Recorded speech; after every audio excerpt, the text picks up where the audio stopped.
Hello friends, we're back. It's time once again to dive into the world of gaming creepypastas. A while back, I created the first part of a new iceberg delving into the lesser known gaming creepypastas, but lost a lot of the work during a computer migration. I have been working on this in the background for a while, and it's finally ready. Here is the first part of the ultimate gaming creepypasta iceberg. This video will have 4 parts. Look for part 2 coming soon. Let's begin our descent.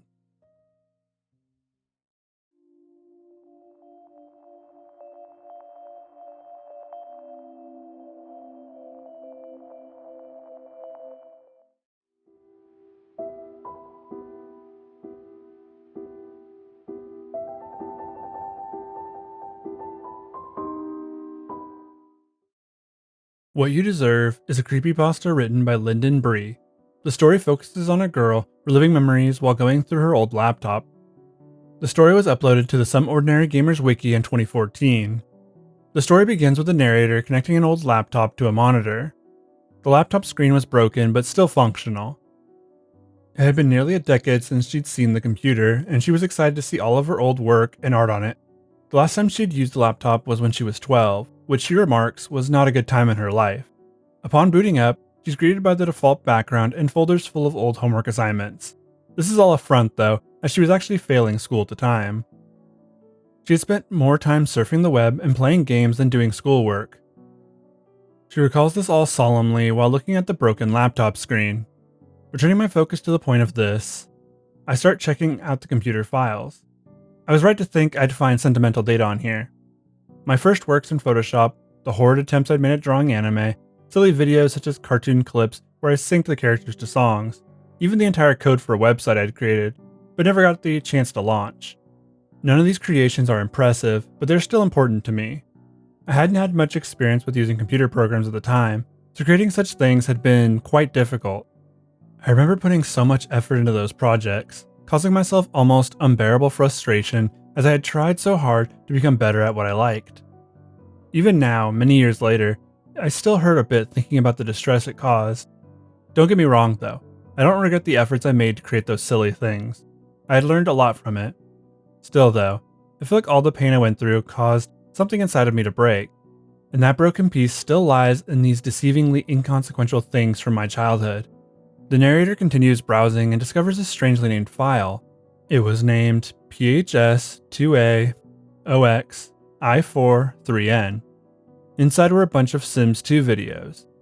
She remembers her love for the game and the hundreds of hours she spent playing it, including during the event that led to her laptop screen being cracked. She clicks play on the first video and wonders why she made so many of these. Was she planning on making a bigger video someday? Most of them were of her Sim named Ash. She recalls designing Ash to resemble herself. That was the point of the character, to represent who she thought she was. She decides to go through all the videos, but it's too late now, and opts to go to bed instead. The next morning, she finds a test page printed out on the printer. Checking her laptop, she notices that it's connected to the internet, despite having changed the password multiple times since its last use. Feeling confused but not worried, she continues searching through her old laptop. The first thing that she found was a story she'd written about a girl saving the fairies and thus the world. Despite its poor quality, it had received many compliments, likely due to her basic understanding of spelling and grammar. As she heads to the bathroom, a loud beep from the laptop makes her knock a mirror off of the wall, causing it to break. She sighed for a moment before walking over to see what the loud beep was. Her battery was under 10%. It was so anticlimactic, but now she had a broken mirror, so that was annoying. She was so annoyed that she decided to let the laptop die. A sudden thought ran through her head that made her sad. Would she let it die again? This thought rang through her head completely unwarranted. She almost started to cry because of it. Why though? Were the memories coming back? The good and the bad? The narrator takes a step back from memory lane and tries to get her mind off of it all. This only lasted so long as she had a paper due soon. She would need to get on her PC to finish working on it. She unplugged the monitor from the laptop and rehooked it into her PC. She pressed the power button and watched the screen remained black. She clicked it again and again, but still had no power. Of course, it died. Of all the times for it to bite the dust, now seemed more like an opportune time to die than any. Reluctantly, she plugged her laptop into the charger and then into the monitor. She had no choice but to use the old thing. Her paper had to be done. Her head was pounding. The laptop was slower than she'd anticipated. It worked mostly okay before, but loading websites took ages. It took 5 minutes to fully load a website. During one of these 5-minute load times, she decided to pick up that mirror she'd left broken on the floor. She picked it up and saw it had broken evenly in the center. It made her reflection look weird. However, something else about it looked even stranger than she'd expected. A light from her monitor pulled her from her trance as the website finally loaded. With the essay now done, there was a decision to be made. What was she going to do with the rest of her day? She could browse the web, at least that's what she'd normally do. She didn't think that was an option now though, not with how slow the laptop was running. There was something she was planning on doing before she got distracted. She wanted to explore through the rest of her laptop. She decided that she wanted to play The Sims 2 after all. The narrator searches her house until she finds the disc. When inserted, the game runs smoothly. More so than expected. She immediately goes to check on Ash's household. She finds her house, which looks just like the house she lived in around the time when she started playing the game. It was odd, but the only person listed as living in the house was Ash, when the narrator was sure that Sims of her parents also lived there. When she loaded into the household, she saw Ash sitting on the couch eating cereal. Ash's face would look directly at the screen no matter which way it was turned. It was odd, but maybe that's how it was supposed to work. The narrator then checked Ash's aspirations and saw that she had one that she shouldn't. She wanted to grow up. This particular goal was only available to toddlers and infant Sims. It shouldn't have been an option for her. A strange thought went through her head. Maybe it's because I'm a child. This thought was involuntary. She had no idea where it came from. It just popped into her head. Next, the narrator looks through Ash's memories. She finds the memory of her parents dying as a happy one. Another thought intrudes into her head. They killed you killed me, so I killed them. The thoughts were somehow connected to Ash. This is when the narrator gazed up again at the cracked mirror. She saw her reflection, strange as it was, staring back at her. This is when she recognized what was off about it. The more she looked, the more she noticed Ash's features reflected in the mirror. She was looking at Ash, not herself. She leaves the computer room and runs to her bedroom. Taking a moment to breathe, she lies on her bed. There's no way that she just saw a sprite in her mirror. She must be going crazy. There's no other way to put it. She gets up, runs to the bathroom, and stares at a frightened reflection of herself. She's tempted to splash water on her face, but decides against it. She heads back to her room and tries to go to sleep. That night she had a dream. It was more of a memory though. She remembers the day that her laptop broke. The dream starts with her finishing the website she'd been working on for a while. She's so proud since she learned how to do HTML and CSS.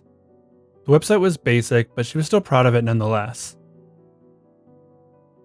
She wants to launch the site, but decides to do it later with some advertising. This leads to her doing what she wanted to do the whole day: play The Sims 2. She'd made a Sim named Ash, who was like her.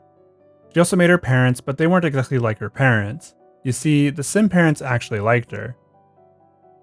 Just as she's about to get into the game fully, her door is slammed open. It's her parents. They are yelling at her. She was failing 3 classes. Her mom held up her report card in her hand.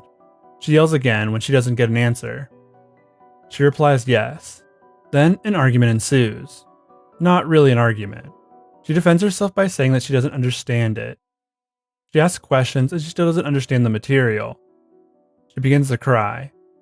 She's chastised by her parents for crying. Her mom starts to shake her. The laptop falls onto the floor, and the screen turns black. She's crying louder. Her mother slaps her because she talks back. They ground her and leave her in her room to cry. The narrator wakes up to find that she's crying. She tries to calm down as the pain of the dream fades away. She's changed since then. Learned to study, to stay quiet, to avoid her parents in every way. They eventually got her a new computer, but it wasn't the same. They'd killed her love for creating that day. The narrator looks out her window. It's still dark out, but there was no use in trying to go back to sleep. She probably wouldn't be able to anyway. She grabs a bowl of cereal and sits on the couch to eat it. Before she can click on the TV, the sound of the printer drags her back to the computer room. She opens the door and flips the switch, but the light stays off. It was all very ominous. She heads over to the printer with just the light from her monitor as a guide. There's a new paper printed out on it. Here's a direct quote from the story. "So you got the dream, right? Isn't that cool that I can do that?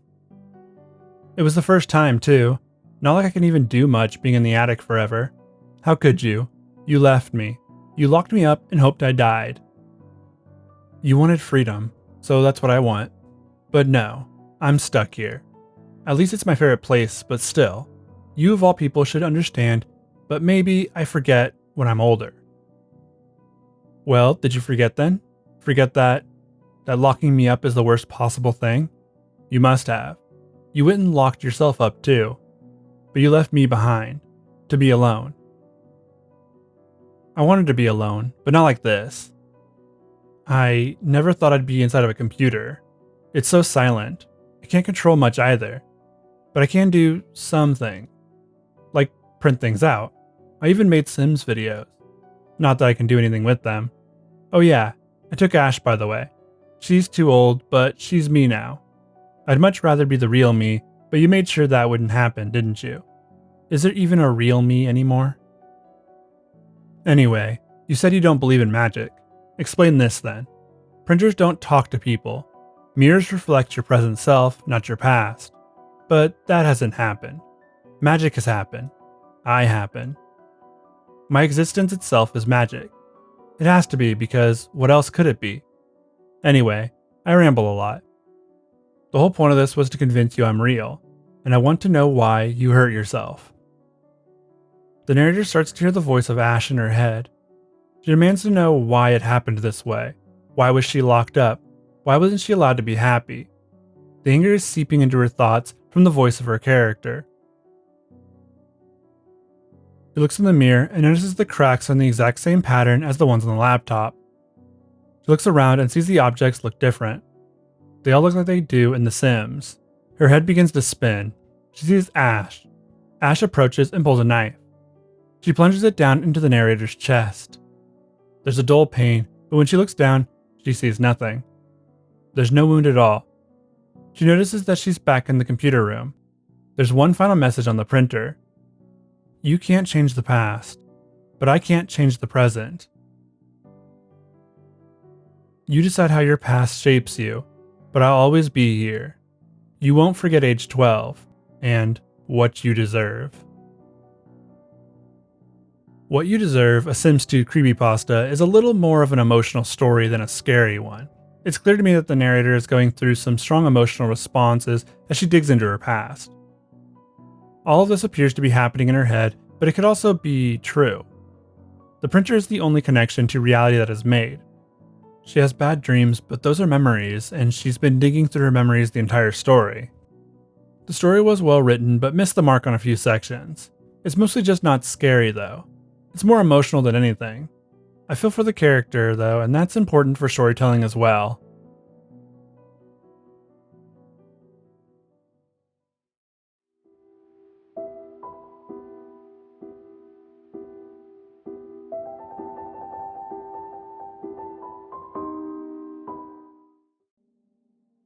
Ruins of Alph Embedded Images and Strangeness is a creepypasta that comes from the wiki. There's no listed author, but it was uploaded to the wiki by an account named Zancruz in 2011. This would have been during the rise of creepypasta content on the internet. This is a Pokepasta, as they are called. It actually focuses on continuing one of the most popular stories in the genre. It's like a follow-up to Lavender Town Syndrome. It does this with the next games in the series. Gold, Silver, and Crystal. It focuses on another area with an unsettling song, the Alph Ruins.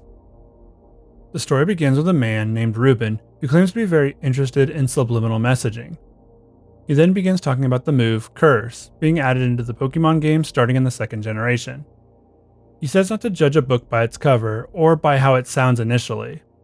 Ruben starts talking about how Lavender Town's theme sounded in the initial release of Red and Green, the use of binaural beats, and the like. He believes the song was released initially to collect some kind of data. Once collected, they released 1.1 and changed how the music sounded. There's an explanation that the original Lavender Town theme had some messaging that couldn't be seen unless thrown into a spectrogram. When doing so, you would see what was meant to be seen. Likewise, he believed that there was a way to unlock the hidden messaging in the Alph ruins using a similar technique. This is when he gets into the research of another individual. A guy named Anthony had created an algorithm to investigate the files. He tried this method with many songs in the early Pokemon games, and he'd also downloaded a binaural beat from the internet to test alongside his algorithm. Anthony tested everything he'd found so far in the Alph ruins. This is where he'd made his big discovery. A video was released that showed exactly what he saw. It showed the Pokemon called Unknown that were laced throughout the song, only visible using the spectrograph. Another person named Edwin is introduced into the story. He was reporting to the narrator about Anthony. Anthony had died sometime after making his discovery. Edwin sent the files over along with the video to be uploaded. A day later, Edwin was also found dead. He died from the same type of seizure that had taken his friend. At least, that was the official story. This is where Ruben tells us that the video is uploaded, but he lets us decide what to believe. He claims that there's a connection between Lavender Town and the Alph ruins. The Unknown are also connected in some way. He also poses one final question. Could it somehow be enough to drive someone insane?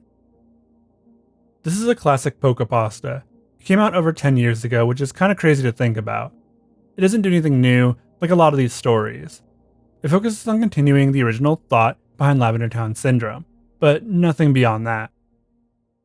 There's also a video that you can watch. Let's watch a little of it.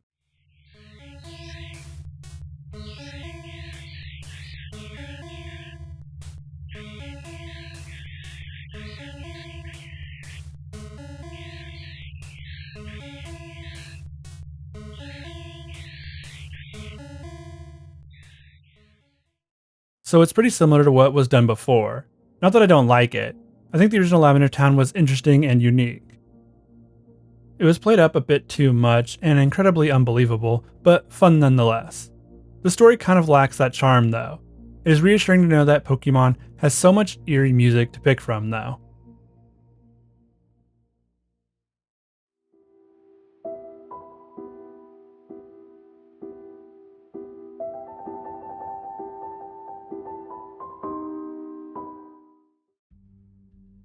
Wilderness is a creepypasta from the wiki that was written by Storm Lily. This is one of the more interesting stories as it takes the idea of the classic creepypasta and tells it uniquely. This story isn't based on an already existing franchise, it tells the story from the perspective of a mad game designer. The story is best told how it is written, so here is Wilderness. This sort of moral panic is just the sort of reason I hate talking to you people. That's right, you people. I'm a f***ing rock star, and here you are talking down to me as if my game is the cause of your little tykes and their problems. Maybe if you all were better parents and teachers of the little larvae, we wouldn't be having this conversation. For the last time, any problems your kids had with Wilderness are their fault, not mine. But the head of PR over at Marginal, that's our company for those of you who just came here to get angry and lob accusations, told me I'd better come over here personally and take care of damage control. So that's what I'm gonna do. I guess you can consider this a question and answer session, and I'm sure by the time we're done, you'll all be leaving happier and healthier, and we won't have to have this conversation again. First off, Lizzie, you mind turning on the projector? The one that was supposed to be on when I got here? This is Wilderness. As you can see, the title screen, which is what you're looking at, isn't the warm and inviting pastel barf of your Super Marios or your Pac-Mans. We use a lot of colors to convey the feeling and splendor of nature. You know, the same splendor that your kids will be seeing in Wilderness instead of going outside to view themselves. And if they happen to be outdoorsy little snots right now, they won't be by the end. Wilderness is designed around the Amiga and DOS, though we did build a Mac-compatible version as our demand increased. Your goal is to survive the wilderness. Simple enough. A lot of pundits accused us of trying to bandwagon off the success of other public edu games, similarly to how many publishers are bandwagoning off Myst. Thing is, Wilderness is entirely its own beast. We don't have an end goal, or really any goal. The idea is to survive as long as possible and eventually die. Now, I can hear some of you murmuring back there, but I went into game design because I felt the world had become too soft, too malleable. When I was a kid, discipline was something to expect, not the absence of. This is the 90s, people, and we're here with the edgiest, most realistic games imaginable to help your little children, and maybe even you yourselves, wake up out of your comfortable stupor you've been building around yourself for the last half-century. Okay, first round of questions. You there, bolo tie. Yes, I used to work with ID, but I can't say we parted on the best of terms. They wanted to focus on their dungeon crawling property, something they're working out with Raven. I don't know the details. We, at Marginal, wanted to focus on games with consequences. Actually, since we're talking all honest like here, I hate the term video game. What I want to create are consequence simulators.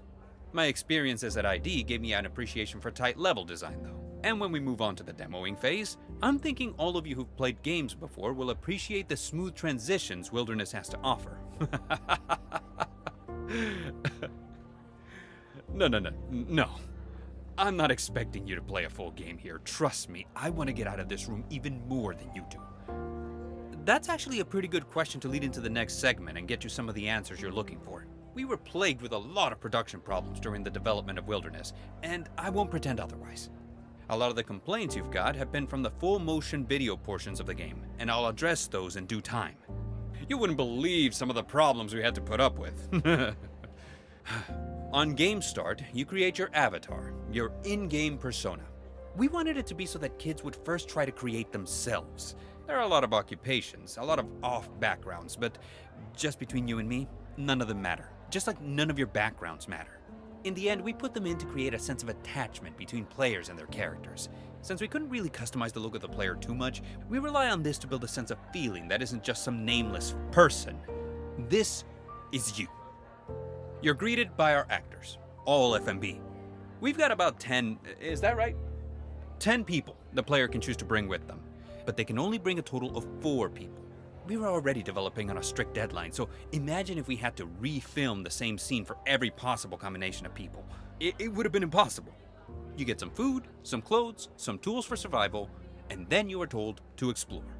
Now, one criticism we got is that the land in Wilderness looks entirely the same. That's not the case. I can assure there are at least 1 or 2 areas that look very, very different, but mostly, we opted to have the land look similar to create a sense of loss and confusion. It's very rare to encounter anything, whether animals or other travelers. Naturally, just moving uses the in-game food statistic. Over time, we wanted to have our actors grow more emaciated and more desperate looking. It was pretty rough convincing them to method act, if you will.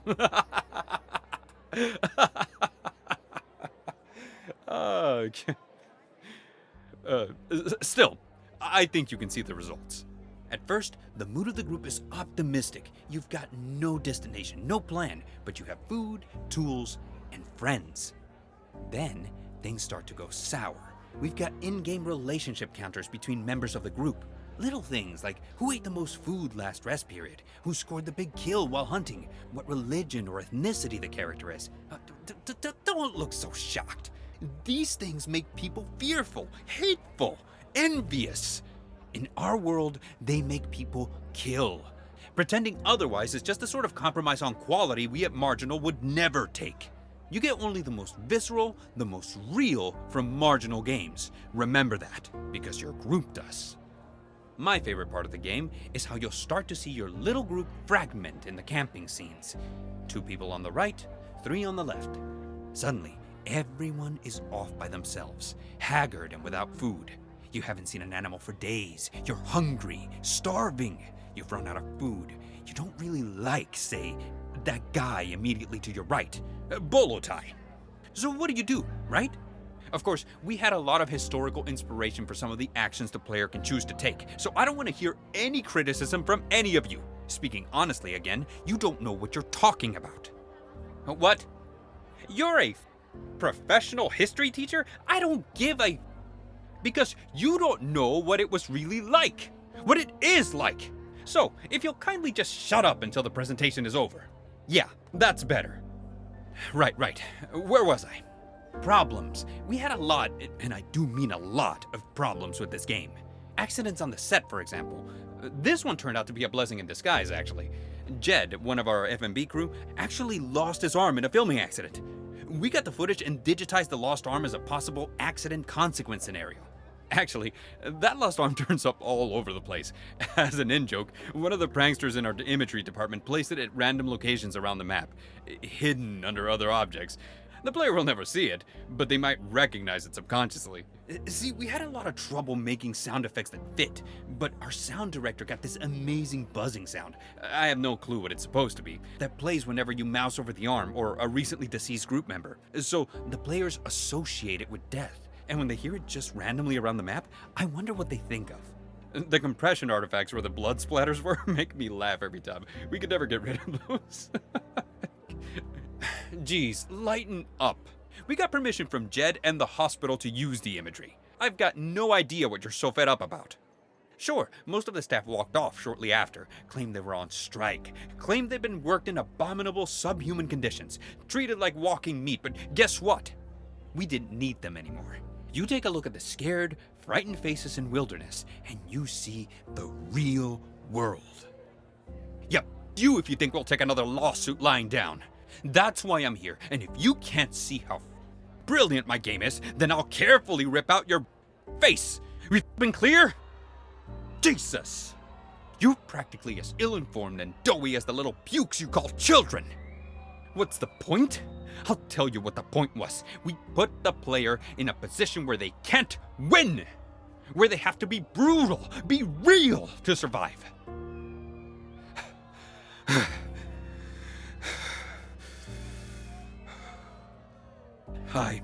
Look, any garbage you've been told about that is completely untrue. Nothing happens if you fail the game besides being told the details of your death and the actions of your party afterwards. There are no other levels, no other areas. There was a test version of Wilderness we released to a few friends. A little joke, I guess. A little haha with some of the cut FMV footage. But there is absolutely no real way that it found its way to your educational copies.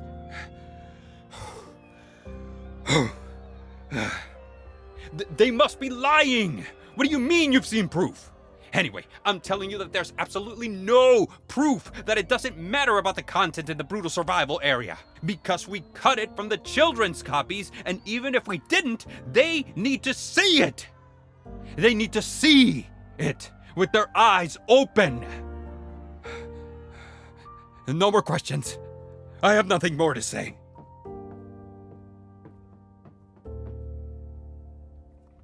Wilderness is one of my favorite stories for what it's telling you without going through the usual routes. I like the idea of a disgruntled game designer who thinks he's a true artist and visionary going off the rails. I know a few idea guys who are like this in the real world. The story is well presented and flows well. It's not very scary, but the idea is still cool. The emotion of the writer, or my guest narrator, the Midnight Bard, makes the story that much better. It is just so different from the usual stories that crop up in this genre.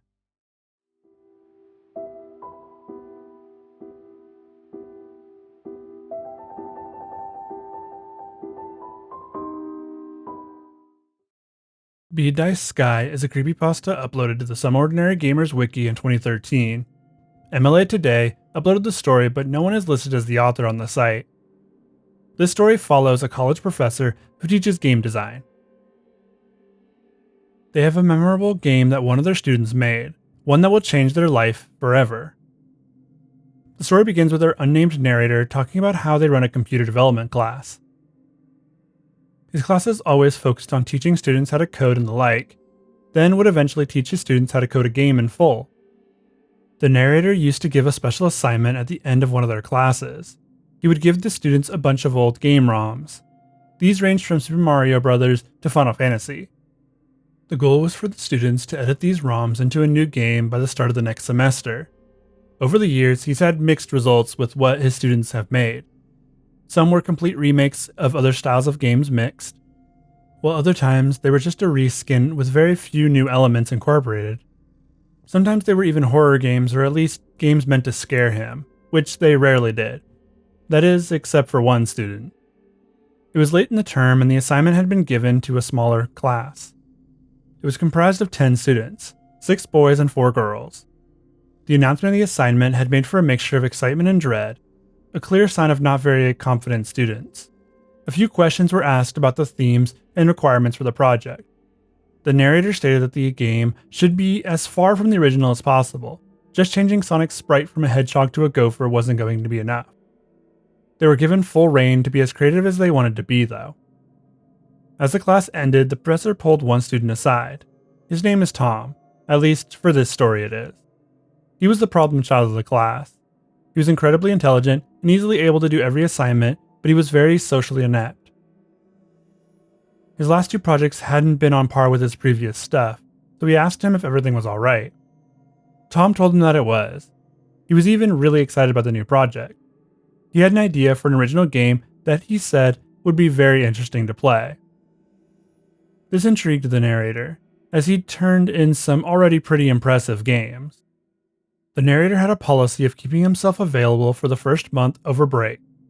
This was in case any of his students needed help with their assignments. He wouldn't play their games for them, but more guide them in the right direction. This is when he received an email from Tom. This was the first time Tom had ever reached out to him. It was surprising, but not as surprising as what the email said. Dear Sir, I'm writing to you for 2 reasons. Firstly, I regret to say that I will not be rejoining your class when the new year starts. This is due to an important matter which I have to attend to. I wish I had enough time to complete your course, but my leaving is unavoidable. Secondly, I have completed the project you set the class before leaving. Although it will not count towards my final grade, I would like you to have a look at it. As I said in class, I think it is very original and based on something personal to me. However, could I ask you one favor when playing the game? Please don't show it to anyone else. You will know why when you play it. Thank you, Tom. In the email was a file named BEADDICESKY. The narrator wasn't sure why Tom would drop the class. He was one of the best students attending and had done well in almost every assignment so far. Also, if he was going to just drop the class anyways, why go through with the assignment? Why send it to him, and why ask that he show nobody? The file stayed in the narrator's email for a few days. He wasn't sure if he was going to play it or not. Something about the game seemed to be drawing him in, likely the idea of an original game made using the code of classic games. He clicked on the BEADDICESKY executable and was met with a title screen. The title screen looked like children's play blocks that made up the words of bead, dice, and sky. It was placed against a blue cloudy sky. He pressed the start button and was taken into a game that looked similar to Pokemon Gold and Silver. The room he started in looked way too detailed to be from either of those games though. The sprites and animations were all new as well. The sprite that the narrator was playing looked like an almost exact replica of Tom. Same light brown hair, dark blue jeans, and a red t-shirt that he was always wearing. The game had flavor text all over the place. From commenting on how he shouldn't enter his dad's room without asking first, to not waking his sister who worked night shifts. There was even dialogue in the game. He was able to talk with Tom's dad in the kitchen. The sprite for his dad even looked just like the man. He'd met him once prior. Next, a cutscene played when Tom got on the bus.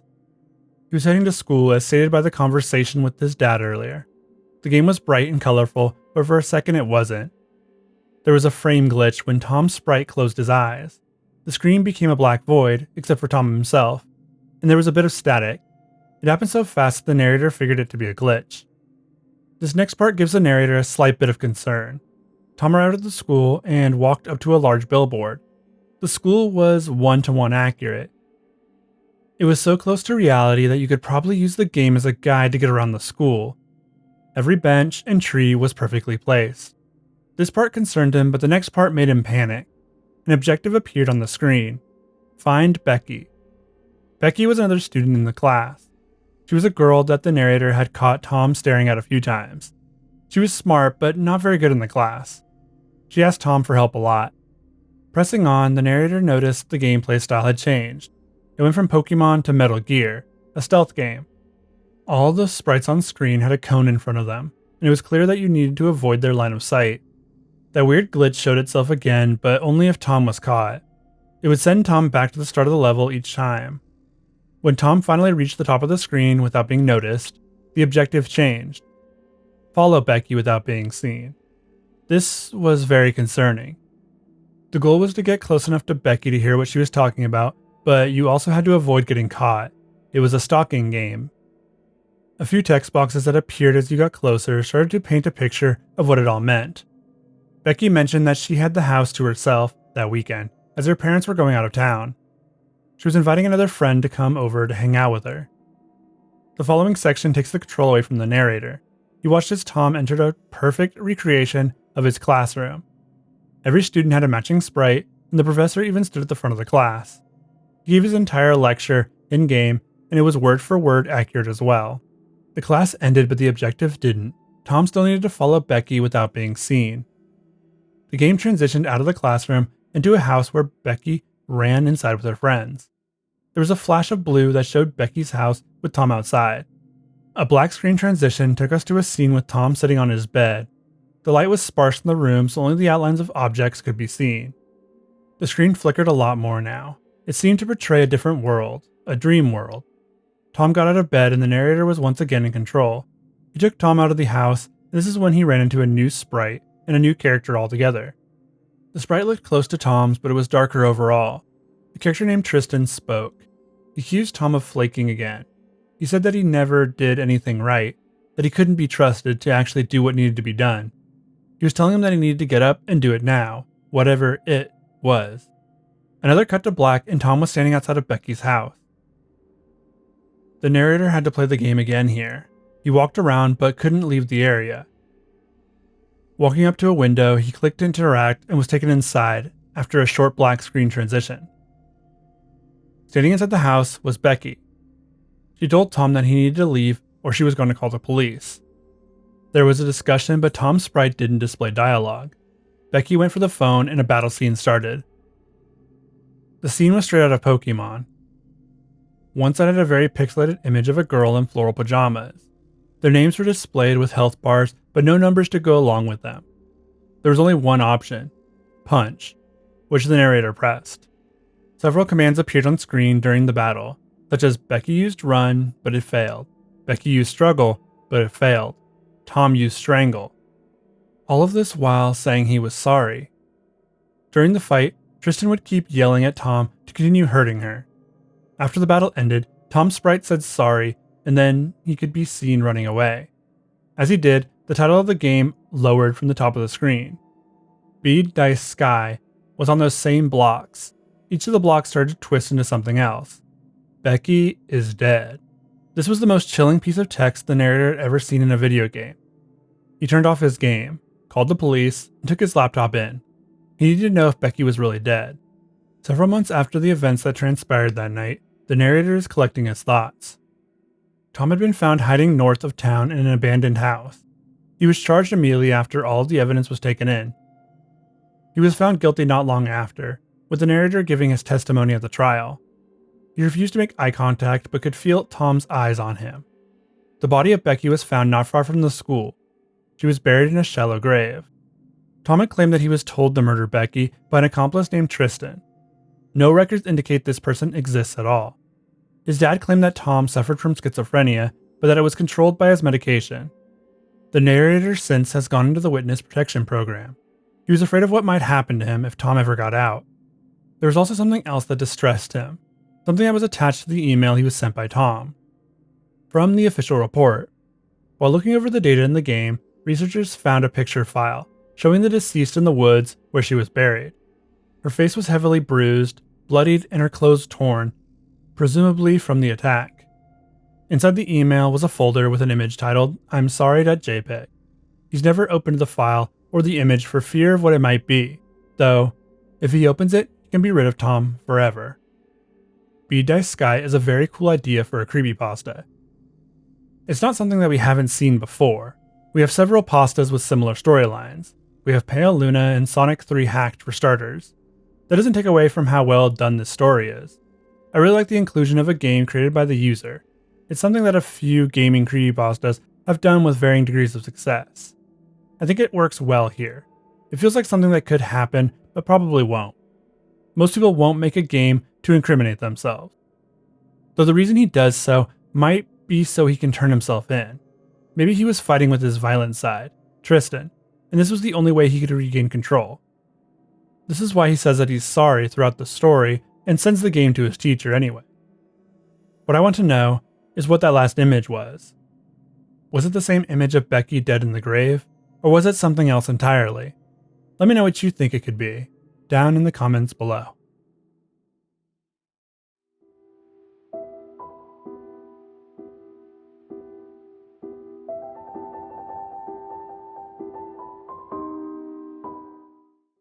My Buddy Sandman was uploaded to the Some Ordinary Gamers wiki in 2014. It was written by Urkelbot666 and is one of the more memorable stories from the wiki.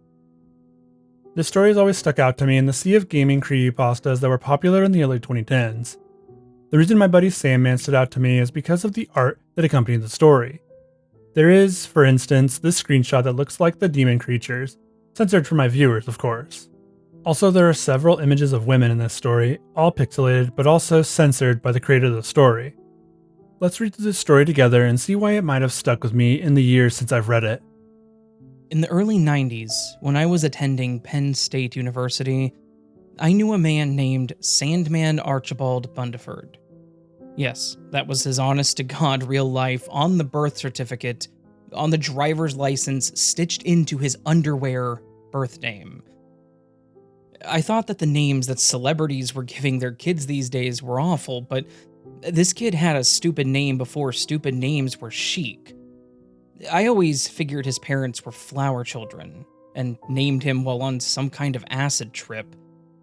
In any case, Sandman and I had a freshman composition class together, and would occasionally kill time in the library.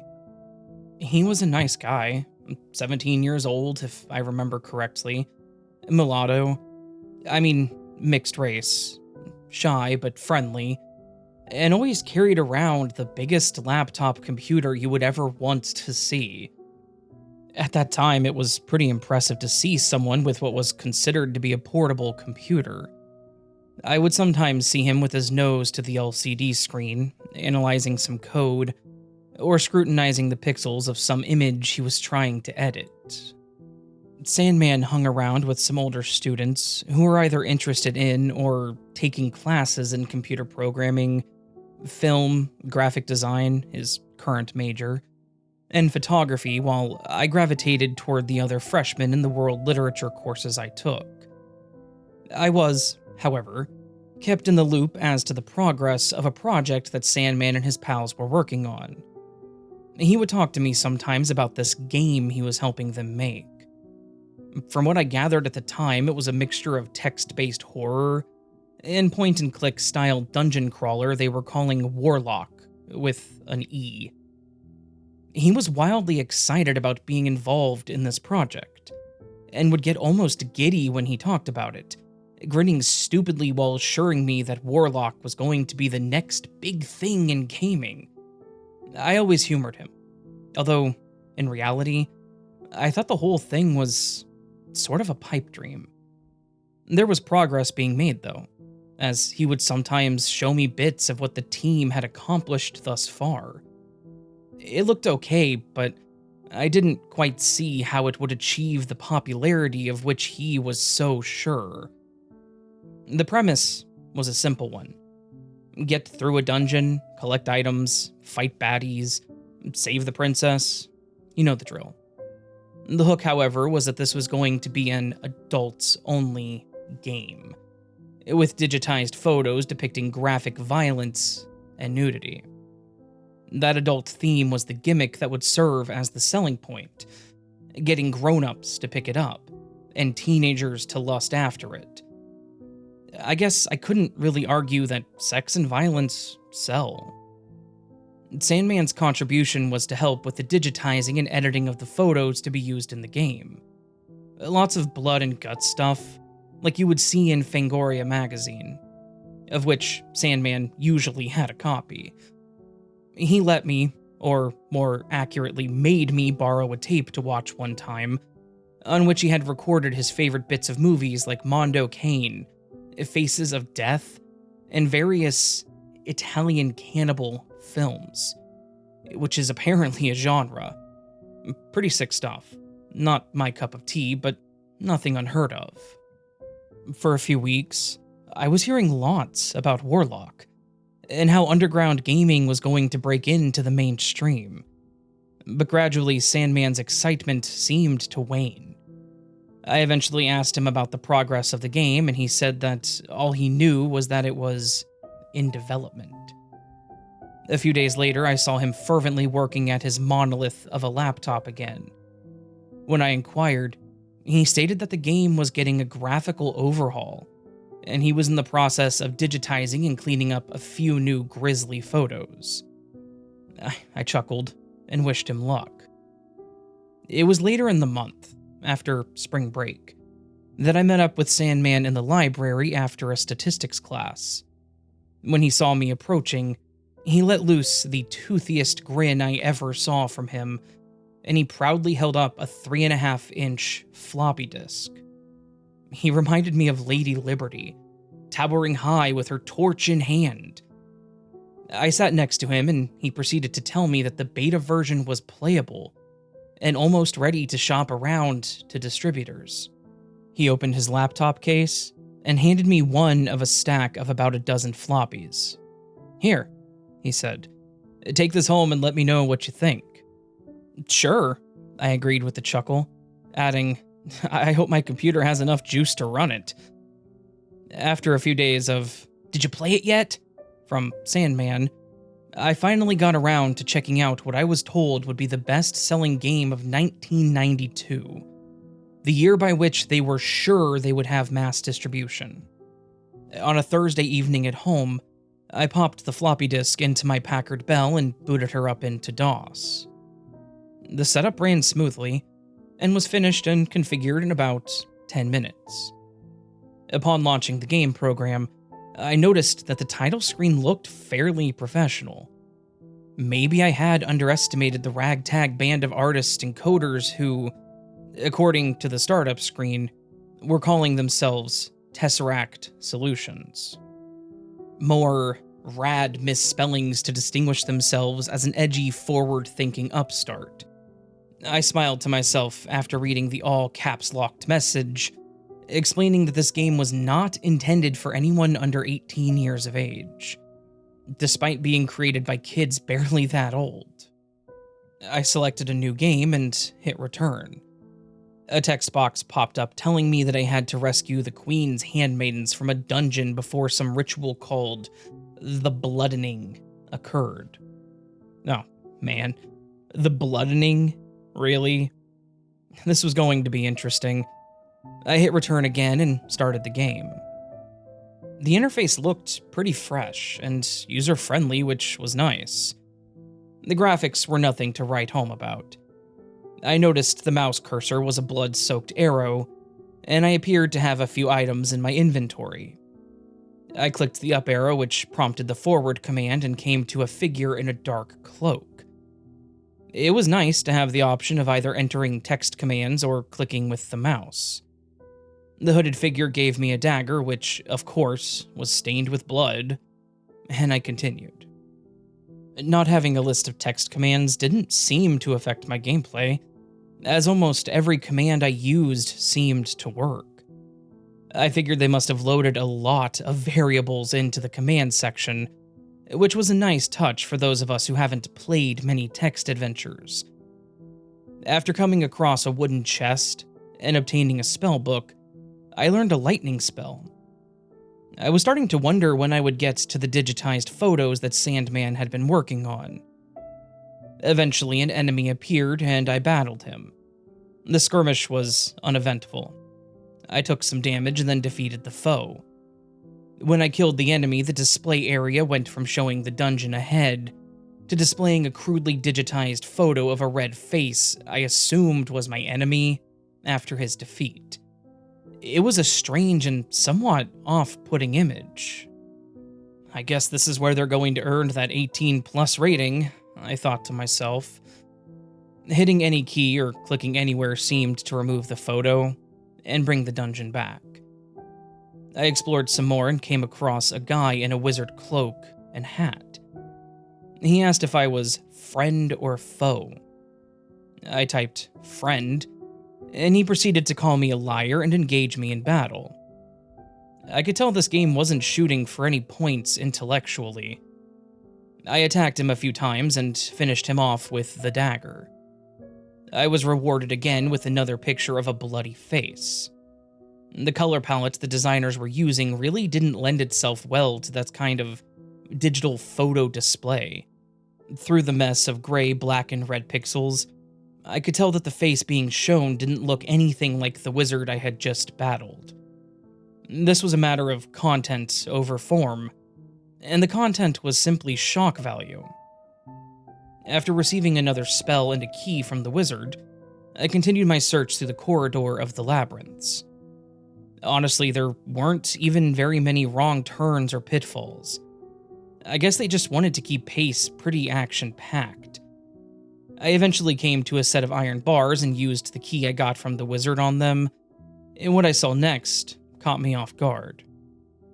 A pixelated image of a topless woman tied down with rope popped up in the display area, accompanied by text offering to thank me with either a spell or her body. I'll admit, I was more than a bit curious as to what would happen if I took her up on the offer of her body. I was a college student without a girlfriend. Give me a break. So, I typed body into the text field and was shown another picture of a topless woman, this time not tied up. She was staring at me as seductively as a 4-color block woman could. I admit, it was pretty funny. And hey, maybe it would work as a selling point for the game. Maybe there's a market for pornography resembling glitched out Nintendo games. As for me, I'd rather just look at a Penthouse magazine through a kaleidoscope. After you see the handmaiden's naughty bits, you can just type spell and get the new attack anyway. So, my journey through the game continued on, as I fought baddies, got items, and rescued handmaidens. For each fight I won, I was rewarded with a new gruesome photo, the spoils of victory. Some of them looked like they were out of a horror magazine or a slasher flick. Others were harder to make out, but were slightly more upsetting. I noticed that they didn't even seem to fit with the dungeon crawl theme of the game. They were more like crime scene or emergency room photos. Like I said, not easy to see exactly what was happening in them. I guess Sandman did the best he could with the low resolution and minuscule color palette that he had. The pictures of the handmaidens were a little odd to me also. I'm not a prude or anything. I know that some chicks are into bondage, but the women in the pictures all looked kind of frightened or worried. They did not appear at all relieved to see the warlock come to save them, despite their constant offers to ludicrously satisfy his physical needs. Whatever. Maybe I'm just not into tied-up girls. I eventually saved the third and final handmaiden, and when I turned around was face to face with a new enemy known as the Blood Demon. Well, who else would you expect to hold a ritual called the Bloodening? This was the toughest opponent I had yet faced. All the others up to this point were almost critically easy. I had the health potion though, and the items didn't seem to disappear after use. So, the only thing that really made the Blood Demon tougher was that he took longer to kill. I wondered later if it was even possible to die in this game. So, I handily defeated what turned out to be the final boss of this short game. The game showed me a picture of my slain foe, which looked like some kind of dead raccoon or turtle, but I was surprised that they actually got an image that wasn't just another human victim from a slasher flick. I was told that I would be receiving a handsome reward. I hit the return key and was compensated for my efforts in the labyrinth by another nude female, who I assume was the queen, telling me to come hither and collect thy reward. Another tap of the return key brought up a thanks for playing message, and a list of the guys who made the game together. I saw Sandman's name in the special thanks category, and I imagined how stupidly proud he must have been. There were one or two other names that I thought I recognized, only as friends of Sandman though. Since I beat the game in one night, I was able to talk to Sandman about it the following day in the library. He once again asked me, "Did you play it yet?" And this time I was finally able to give him the answer he wanted. Of course, he wanted to know what I thought about it, and how blown away I was by it. I didn't really have the heart to tell him that the plot of the game was wafer thin, the characters were all but non-existent, the gameplay was inane and repetitive, the dialogue was ridiculous, comparable games were offering sound and sometimes music. The sex and violence would probably kill any mainstream release, or that the graphics were barely up to par with other computer releases, and totally eclipsed by Nintendo and Genesis. So, instead I said that it was bitchin' and really fun. I wasn't going to rain on this guy's parade. And hey, maybe the game would get picked up and become popular in some form or another.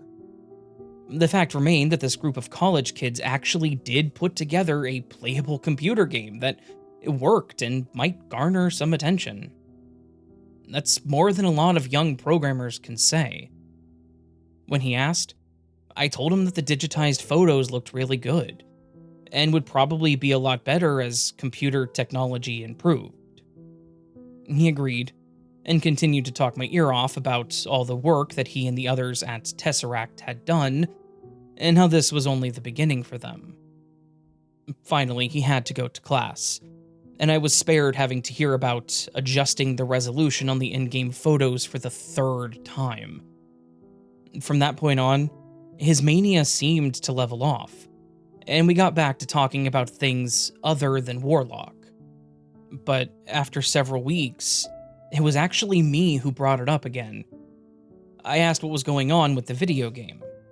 He told me that Aaron and Robert, two of the programmers, were just working out minor bugs. Just before the end of the semester, I asked again, and he said that he had been able to get into contact with neither Aaron nor Robert, and others who worked on the project either didn't know or wouldn't say what was going on. I told Sandman that it would probably be worked out in a few days. Personally, I figured things were going nowhere with the game, or that there was too much adult content in it to get picked up. Over the summer break, I was still living back home with my folks. One day in July, my dad told me to read an article he saw in the paper about some Penn State students that had been arrested or questioned by police. I read over the article and saw a few names that I recognized. I knew them either from the Warlock game credits or through Sandman, who wasn't mentioned in the papers but was still a minor. I told my dad that I knew some of the kids' names but didn't know any personally. The news story read that Jeffrey Maxwell, Robert Porter, Aaron Alvers, Peter Bodine, Daniel Scannell, and an unidentified minor had been arrested on suspicion of kidnapping, assault, and burglary in Philadelphia County. I was quite surprised by this, and wondered what had happened, as the news article didn't give much detail. I didn't hear much about this for a week or so, when a news report came on the local station. It elaborated and gave new developments about the PSU student events. Apparently, Jeffrey Maxwell and Daniel Scannell were questioned and released, while Robert Porter, Aaron Alvers, and Peter Bodine were being held on charges that now included murder and conspiracy to commit murder, along with another man named Jerome Watts. Obviously, this got my attention. Porter, Alvers, and Bodine allegedly traveled from State College, PA to Philadelphia and the Bucks County area at least 3 times between February and May of 1991 and hired prostitutes. The 3 were accused of taking the prostitutes to an empty house and assaulting them, causing bruises, broken ribs, and in one of the girls, a concussion. This abandoned house, a former residence of Jerome Watts, was also thought to be the site of at least 2 murders committed by Porters and Alvers. Watts, a 34-year-old sanitation worker, had copped a plea deal in return for further evidence on Porters and Alvers.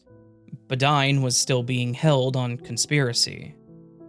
After gathering physical and circumstantial evidence on Porter, police obtained a warrant and allegedly found a shotgun which may have been used in the murders, as well as photographic evidence linking himself, Alvers, and Badine to the scene of the crimes. There were also several incriminating files found on his computer, and some body parts appearing to be from small animals hidden in his bedroom walls. The next day, I got a call from Sandman, to whom I can't remember giving my number, but my family is in the phone book. He sounded nervous and almost frantic. He told me that I had to delete that game from my hard drive and shred or burn the disk that he gave me.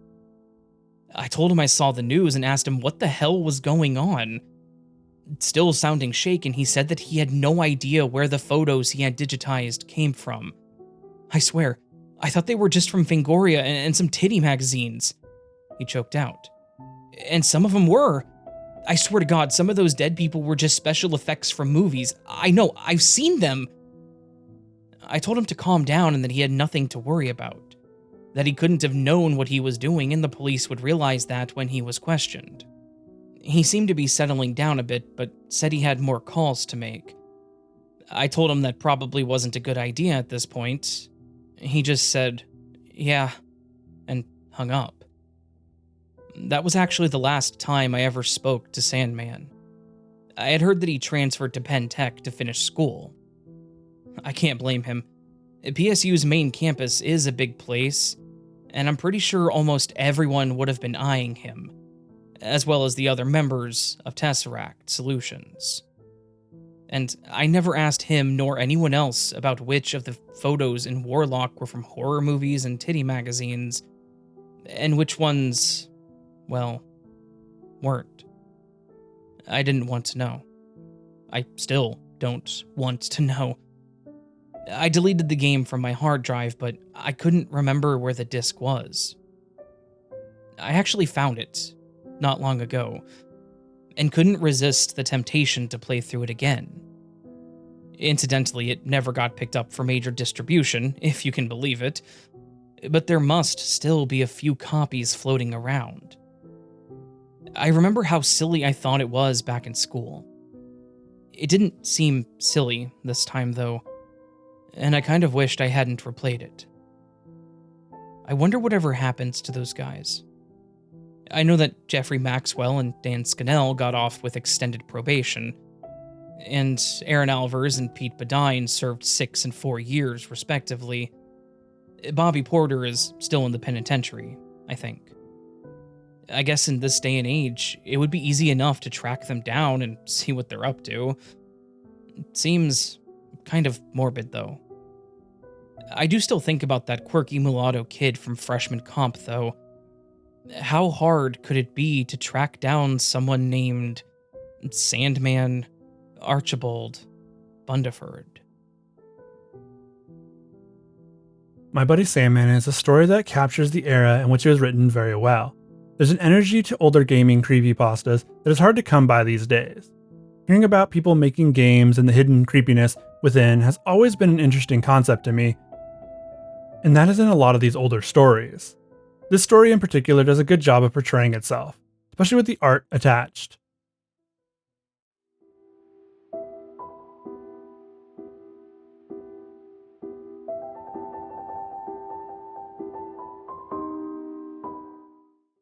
The Virtual Reality Experiment is a creepypasta that was posted on the wiki in 2014 by Stardude106. It's a story about a virtual reality game like no other. Years before the writing of this story, there was an invention that was being tested. It was a new technology that would change the landscape of gaming forever. It was a virtual reality gaming console that could put players directly into fully realized worlds. This technology was different from the VR available at the time. It was something unique. It was called immersion, and just like the name implies, it was supposed to be the most realistic VR experience to ever exist. It was far more advanced than any other VR on the market. It could generate smells, sounds, sights, and even temperatures of a given game. The worlds would be filled with NPCs for the player to interact with, however they wanted. The stories that one could experience would be limitless. The way the system worked was different than the usual headset VR experiences. The system would put you into a dreamlike state. This was done through a helmet that each player would be required to wear. The system would then take control of the player's dreams in order to play the game. The game would end if the player lost or died in the game. Only 3 games were made for the console, each taking nearly as much time to make as the system itself. The researchers found 3 playtesters for their console. They wanted to keep everything under wraps as they didn't want competitors to try and poach their ideas and technology. The 3 playtesters were named Mark, Luke, and Wayne. They would each play a different game. Their first game was called War World. It was your typical military FPS, except it was to be more realistic and immersive than any game on the market. You started in a helicopter over a war zone. You were given a parachute and a gun, then you have to jump from the helicopter. It is shot down right behind you, with the heat from the explosion felt on your back. This was Mark's game. The next game was a racing game called Diesel Drag. It would start the player in a tunnel walking towards the track. There would be a row of vehicles to pick from. Once they picked one and turned the key in the ignition, the race would populate with other racers. The game had as much detail off the track as it had on it. This was Luke's game. The final game was called The Aberrant. It was a horror title that they put the most work into. They wanted to make the most immersive and horrifying gaming experience they could. The player was strapped to a table at the start of the game, which they could wriggle free from. A white-haired man would enter the room, sometime later, and look at the player. If they had attempted to escape, then he would attack. If they had stayed strapped to the table, then he would just taunt the player with threats of violence.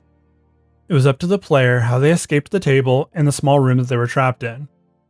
They could fight the man and take his knife, or they could just run past him. If they were to escape, the man would call after them saying, "You can't escape. Come back or he will find you." The game was comprised of a maze-like cave system that the player would have to try and escape. The he that was referred to was actually a monster that would try and track down the player. This was Wayne's game, as he was a self-titled horror addict. The day of testing commenced in a large room with 3 monitors. The players were strapped down to tables to keep from thrashing and then had the immersion helmets placed on them. The games began as soon as the 3 had fallen asleep. It was all going as expected, with the occasional movement from one of the testers or a phrase related to the game they were playing. Everything was going to plan, but before anyone could celebrate, one of the testers started screaming. It was Mark. He was screaming louder with each violent shake of his body. Tiny wounds started to appear all over his body. Blood seeped from them before he went silent. This happened as he was shot by an enemy combatant in the game. Luke started shaking from side to side next. The researchers saw that he was violently knocked off track by another car. He careened off of the track and towards a cliff. He tumbled over, and as the car crashed, you could hear the audible break of his neck. His car burst into flames in the game, and soon Luke was also on fire. The fire stopped nearly as soon as it had started, leaving him a burnt husk. Wayne needs to be woken up, but there was no way to do that without ripping his helmet off, which might give him brain damage. They watched Wayne play and saw that there was already a small cut on his arm. He had escaped the first room and was trying to evade the monster that was roaring from somewhere in the cave. Wayne escaped into a large room just as the sounds of the monster approached from behind him. He dashed for a rock and covered his mouth and nose, trying to silence his breathing. The monster could be heard sniffing the room, looking for his prey. There was a moment of silence before a long clawed hand reached around the rock and grabbed Wayne. The claws left holes in his chest where he'd been grabbed, which mimicked his body in the real world. The monster threw him to the ground and he got a good look at it. It was monstrous in size and had green orbs for eyes. Its face resembled a skull and a mouth like a gaping chasm. It picked Wayne up and, through his screaming, bit him in half. In the real world, Wayne's body split open down the middle, as if it had been flayed down the center. A number of researchers left as the monster on screen stared directly into it. Its eyes began to seep a dark liquid along with its mouth. Only 5 researchers stayed in the room until the monitors shut off. The immersion was destroyed with all records of it. A year after the event took place, all 5 of those that stayed behind in the room were found dead. They had all taken their own lives, each one in a dark room with a TV tuned to static. The virtual reality experiment is kind of a weird story to me. I like the concept on paper, a virtual reality game that kills the players. I like the more supernatural aspects of the ending, with the monsters seeming to take on a life of its own. The ending with them all dying near a TV tuned to static was actually a fine addition as well. My main issue is how quickly each person died. They were one after another in sequence. The first two were quick at least, with the final death taking a bit longer. It felt a little too quick to me overall though. The story feels like it wanted to be the Russian sleep experiment a bit, and I won't fault it for that. There's nothing wrong with wanting to use some of the ideas of your contemporary. I just didn't feel very immersed in the story. There's also the mention of blood, which was gratuitous.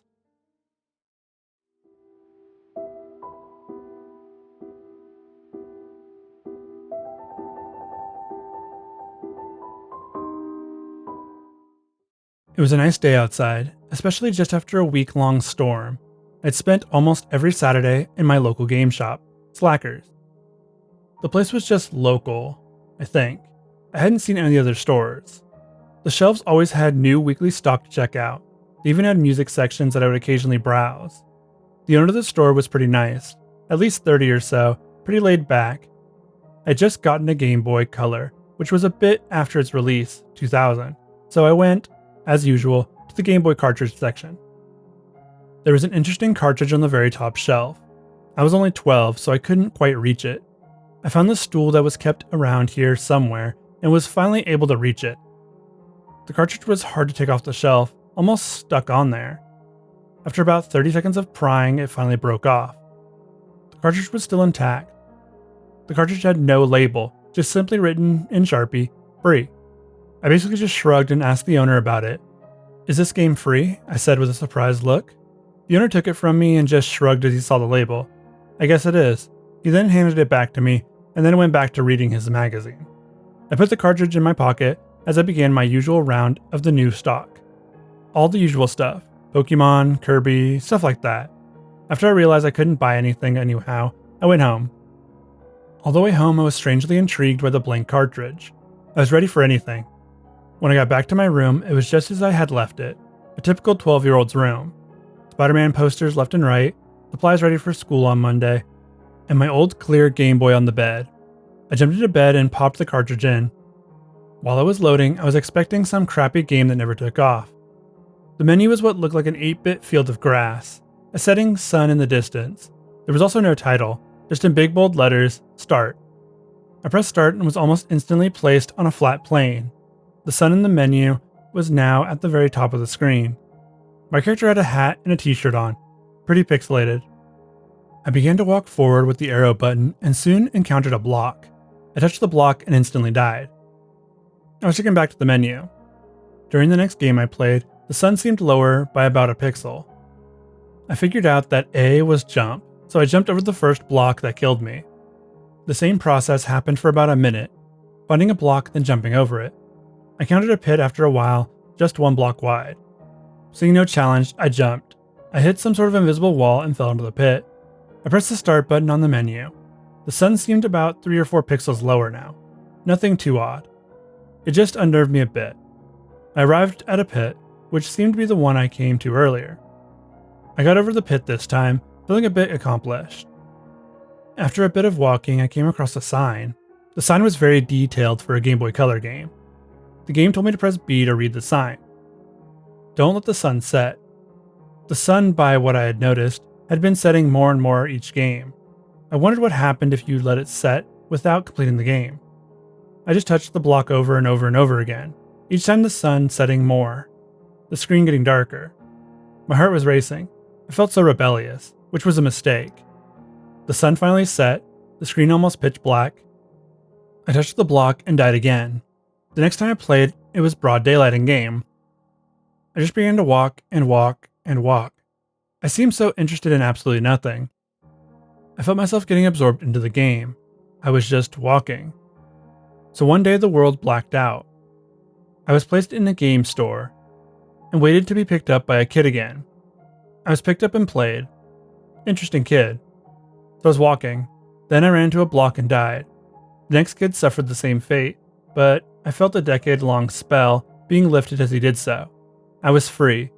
So that made me wonder, am I nothing but some sick and twisted game, doomed to walk a plane for the rest of my life, doomed to pick up cartridges in game shops? maybe it's not so bad. Taking a walk sounds nice, doesn't it?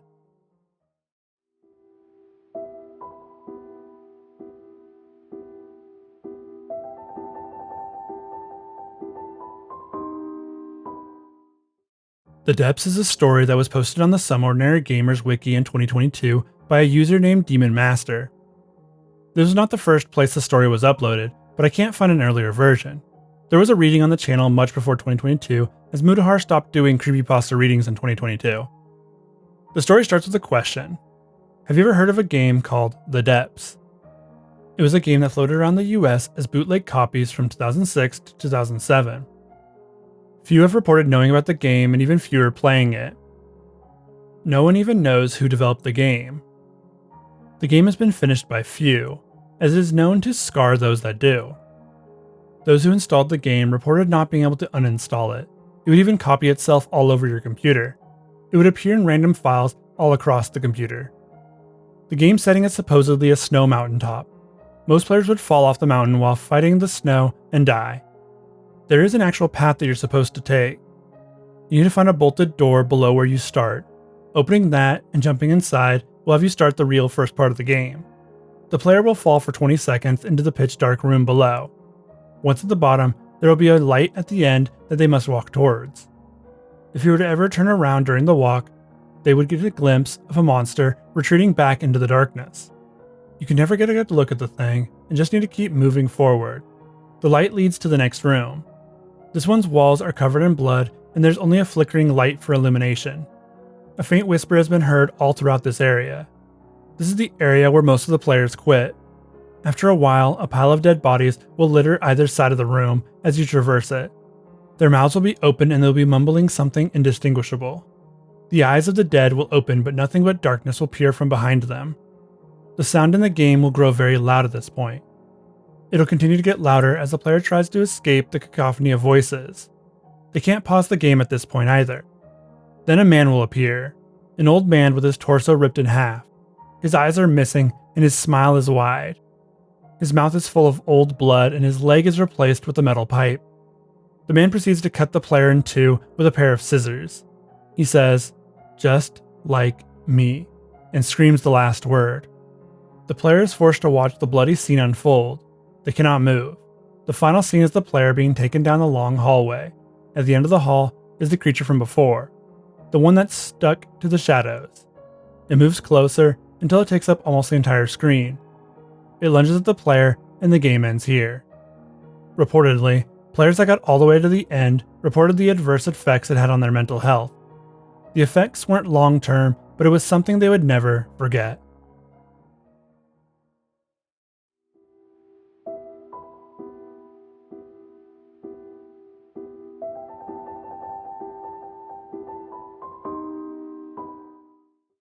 Fallout Diary of a Dead Man is a creepypasta written by Alice in Lunderland, in a diary-esque format and covers 3 days of Simon Benson's life.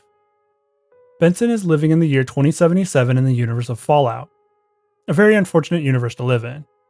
The first page of Benson's diary is a mundane recounting of his daily life. Work, watching TV, sleeping, and repeating such a cycle. He does mention the war, New Nuka-Cola Quantum, and Power Armor mainly, to set the scene.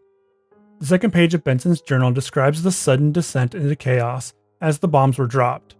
Unfortunately for Benson, he ignores the sirens and is now trapped under the rubble of his work building, Rubco. Through his immense pain, he sees people outside. Some have completely disintegrated, while others appear to be melting. He wishes that he had died in the blast, so at least he wouldn't have to sit in pain. As he lay trapped, Benson can also hear his coworkers wailing in pain, and then suddenly, silence. Even his office crush, Minnie, has stopped groaning. Outside he can now hear gunshots as people begin fighting each other instead of helping. With that disappointment, he falls asleep.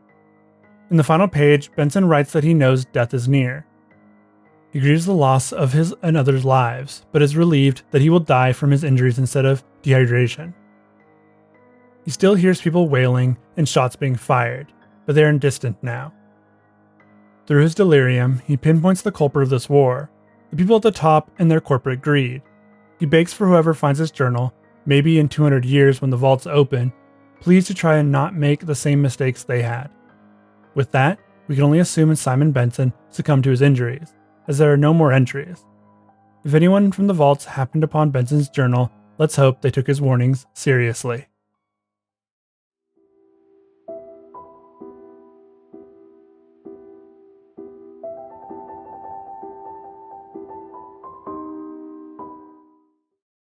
A Snuff Game is a creepypasta that I can't find the original author for.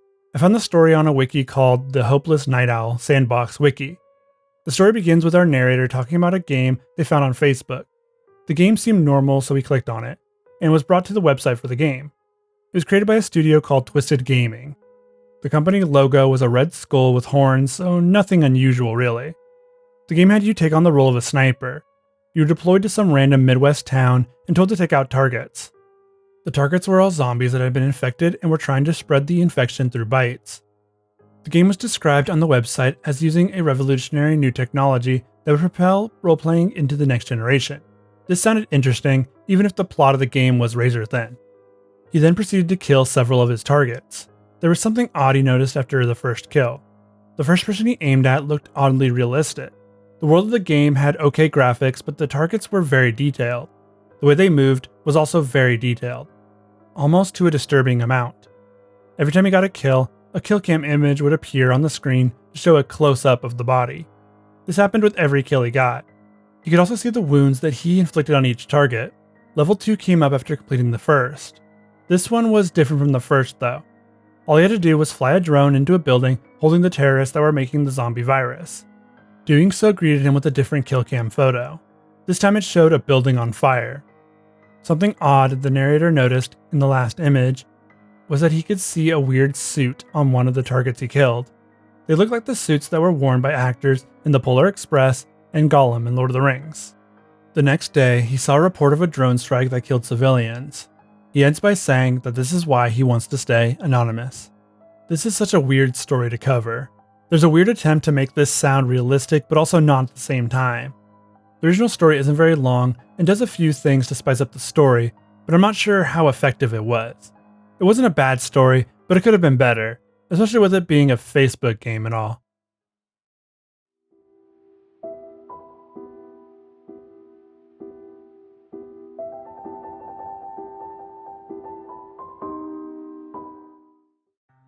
CASTL Fall was written by Celto854 and uploaded to the Some Ordinary Gamers wiki in 2015. The narrator in the story is a 10-year-old who is interested in making his first RPG.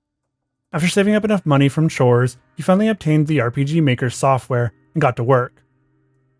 At first, the software is a bit daunting, and even though the author feels as though it wasn't the best, he still was pretty excited about the work he was doing. After a few months and YouTube tutorials later, his game was finished. It was entitled CASTL Fall, without the E at the end of Castle, either as an artistic choice or misspelling. It was a Save the Princess RPG type game. The author then loaded the game onto a flash drive and shared it amongst his friends. All the friends loved the game, even if the author thought it was terrible, and it gave them a sense of authority. All was well until one day he visited some dubious sites, causing his computer to catch a bad virus. All files, including his plugged-in flash drive, were ruined or completely destroyed. Heartbroken, the author still kept the flash drive in case it magically worked again, and as a memento of his first game. Several years later, the author is now a senior in high school and is cleaning his room. He stumbles upon the same flash drive and at first glance thinks it only to be a schoolwork flash drive. Curiously, he plugs it into his notebook. Expecting to see schoolwork, the author is surprised to find a single file entitled CASTL Fall. He suddenly remembers the virus and slightly panics. He decides to scan the flash drive for viruses and it comes up clean. He then installs a virtual machine to run his old game. Starting the game, he was met with loud upbeat music and a poorly drawn castle. He had drawn that castle for the game and had his mom take a photo of it. He clicked on New Game. The game loaded and all the music from before was gone. It was silent save for the whirring of his computer fans. A man was seen standing on a beachy knoll. This was the main character that the narrator had created.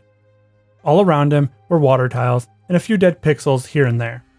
The narrator saw a sign and walked over to it. Interacting with it, it said, "It is a nice day outside." There was an error in the text. The eye was extended to the end of the text box. The main character's face on the side was glitchy as well. This is when the narrator realizes that he must not have known how to add dialogue to the game properly.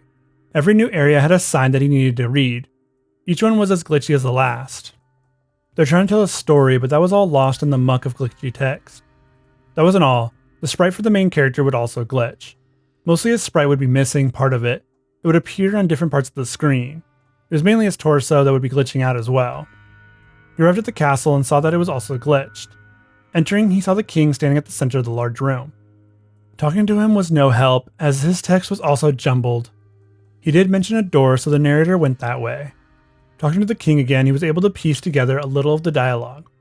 Daughter is missing and gold here is bountiful were the only two phrases he picked up. At this point, he was teleported back to the fork in the road leading to the castle in another area. Every time he tried to return to the castle, his VM would crash. Deciding to go the other way, he was transported to a dungeon.